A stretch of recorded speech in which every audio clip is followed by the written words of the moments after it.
अब ये new application है अपना, ठीक है, ये भी गॉस लॉ से रिलेटेड है, इसमें भी गॉस लॉ अप्लाई करके हम वैल्यू निकालेंगे। देखो हमने कुछ चीज़ें कंसीडर की हैं। ये क्या कंसीडर किया मैंने, सरफेस चार्ज डेंसिटी, ठीक है, सिग्मा, और डेल्टा एस, ये मैंने सिलेंड्रिकल गॉसियन सरफेस कंसीडर किया है। डेल्टा एस क्या है, area of the sheet enclosed by the cylinder. पहले क्या है ये, to find electric field intensity due to charged non conducting sheet by using Gauss law. आपको क्या करना है कि एक नॉन कंडक्टिंग शीट है, ठीक है, चार्ज नॉन कंडक्टिंग शीट है, और आपको वैल्यू निकालनी है किसकी, इलेक्ट्रिक फील्ड स्ट्रेंथ की। क्या यूज़ करके, गॉस लॉ अप्लाई करके आपको वैल्यू निकालनी है, ठीक है, गॉस लॉ अप्लाई करके आपको क्या करना है, वैल्यू निकालनी है। चलो पहले इसको समझते हैं कि ये चीज़ है क्या। देखो ये हमारी का नॉन कंडक्टिंग शीट है, ठीक है ना। कैसी शीट है, नॉन कंडक्टिंग। आप समझ सकते हो कि आप एक पेपर है, ठीक है ना, प्लेन पेपर है, उस पर ना चार्ज डिस्ट्रीब्यूट है, हर पॉइंट पे चार्जेस है। हमने क्या करा है कि एक सिलेंड्रिकल गॉसियन सरफेस कंसीडर किया है, ये हमने कंसीडर किया है। ये क्या है, गॉसियन सरफेस हमारा, कैसा है ये, गॉसियन सरफेस, और है कैसा, सिलेंड्रिकल, ठीक है। अब देखो गॉस लॉ अप्लाई करने के लिए हमें क्या करना होता है, सबसे पहले गॉसियन सरफेस ड्रॉ करना होता है, वो हम कर चुके हैं, ठीक है। अब हम क्या करेंगे, अब हम फार्मूला अप्लाई करेंगे कि फार्मूला क्या है। देखो फार्मूला अप्लाई करते हैं, closed integral of E vector dot D S vector is equal to Q enclose divide by epsilon naught. देखो बेटा एक चीज यहाँ पे आपको कितने फेसेस दिख रहे हैं जिसके लिए आप बात करोगे, ठीक है।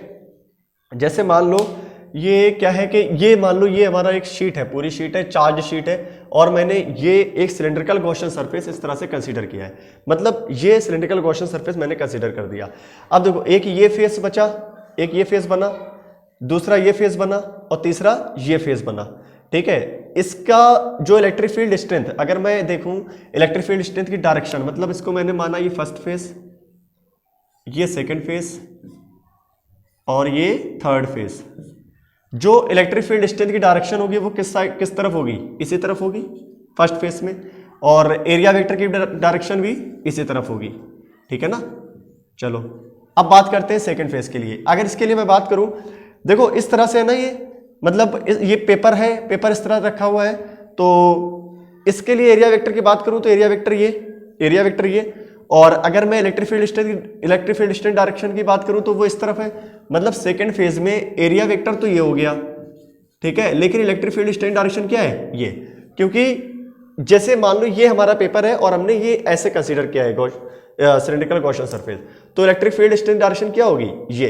अब इस सरफेस के लिए एरिया वेक्टर ये, और यहां पे चार्ज डिस्ट्रीब्यूट है, ठीक है। चलो अब हम क्या करते हैं, इसके लिए भी same electric field strength direction ये, और एरिया वेक्टर की भी ये।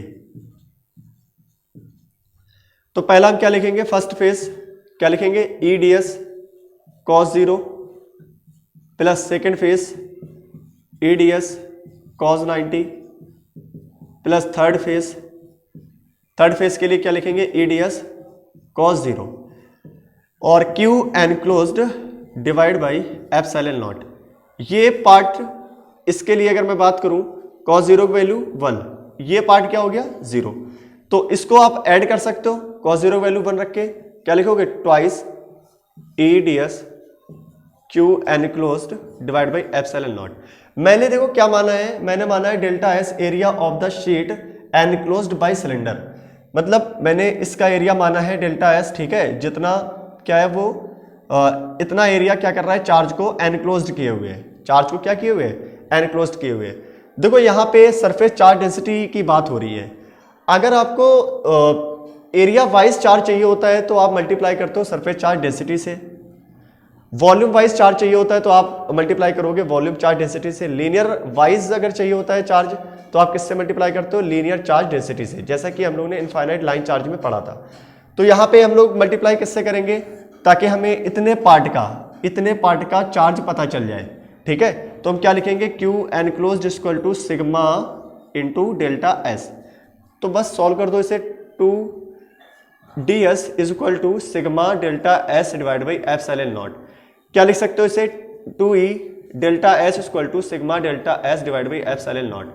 तो इससे सॉल्व करोगे तो क्या मिलेगी value, e equal to sigma divide by 2e sigma divide by 2 epsilon naught. ये आपका आंसर आ गया। इसे आप अच्छे से देखिए और नोट कर लीजिए। अब ये अपना न्यू एप्लीकेशन है, ये क्या है, to find electric field intensity due to charge non conducting due to charge conducting sheet by using Gauss law. ठीक है, आपको गॉस लॉ अप्लाई करके वैल्यू निकालनी है इस शीट के लिए जो कि क्या है, चार्ज कंडक्टिंग शीट है। मैं एक छोटा सा एग्जांपल जिससे बताता हूँ आपको, समझो इस चीज़ को कि किस तरह से चार्ज डिस्ट्रीब्यूट है। जैसे मान लो ये हमारी कंडक्टिंग शीट है, ठीक है ना, ये हमारी क्या है, कंडक्टिंग शीट है। तो चार्ज जो डिस्ट्रीब्यूट है वो यहाँ पे है, ठीक है ना। इस वाले के लिए हम बात कर रहे हैं। देखो मान लो हमने इसकी कुछ थिकनेस मानी हुई है, कोई भी थिकनेस मानी हुई है, ठीक है।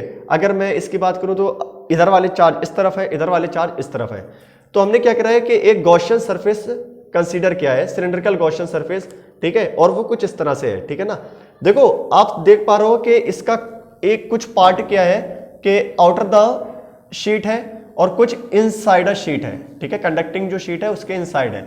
मतलब ये इस तरफ कोई भी पार्ट कंसीडर नहीं किया है, ठीक है। मतलब हम इस वाले फेस की कोई बात नहीं करेंगे, हम किसकी बात करेंगे, सिर्फ ये वाले फेस की और ये वाले सरफेस की, ठीक है। अब अच्छे से ध्यान से देखो, तो एक तो आपका ये पहला फेस बना जिसके लिए हमें बात करनी है, दूसरा ये सेकंड फेस बना जिसके लिए हमें बात करनी है। इससे हमें मतलब नहीं है क्योंकि ये इनसाइड है, कंडक्टिंग शीट के इनसाइड है ये वाला पार्ट, ठीक है।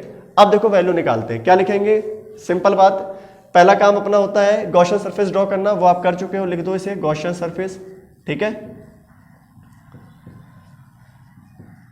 अप्लाई कर दो closed integral E vector dot D S vector is equal to Q enclosed divide by epsilon not.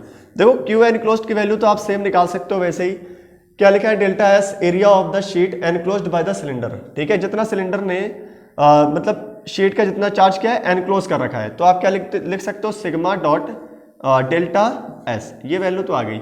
अब उसके बाद एक फेस तो आपका ये बना, तो आप देखो इसके लिए, अगर इसके लिए बात करोगे, इलेक्ट्रिक फील्ड स्ट्रेंथ की डायरेक्शन इस तरफ, एरिया वेक्टर की डायरेक्शन इस तरफ, मतलब इस तरह से आप लिख सकते हो। दोनों में एंगल कितना है, 90 degree. Electric field strength direction इस तरफ, एरिया वेक्टर की इस तरफ, ठीक है। तो पहला फेस क्या हो गया, पहला फेस आप लिखोगे ई डी एस cos 0, दूसरा लिखोगे आप ई डी एस cos 90, ठीक है, और बराबर क्या लिखोगे आप, sigma delta S epsilon naught. ये पार्ट तो हो गया 0, ठीक है। अब ये पार्ट बचा तो आप क्या लिख दोगे, ई डी एस, तो क्या लिख सकते हो, sigma delta S divide by epsilon not. इसे क्या लिख सकते हो, ठीक है, इसे कितना लिख सकते हो, क्योंकि हम इतने पार्ट की बात कर रहे हैं ना, और इतने पार्ट को हमने कितना माना है, डेल्टा एस, तो इसे भी क्या लिख सकते हो, E delta S equal to sigma delta S divide by epsilon naught. Delta S से डेल्टा एस कैंसिल, ई बराबर कितना आ गया, sigma divide by epsilon naught. ये आपका आंसर हो गया किसके लिए, चार्ज कंडक्टिंग शीट के लिए, ठीक है। अच्छे से आप नोट करिए।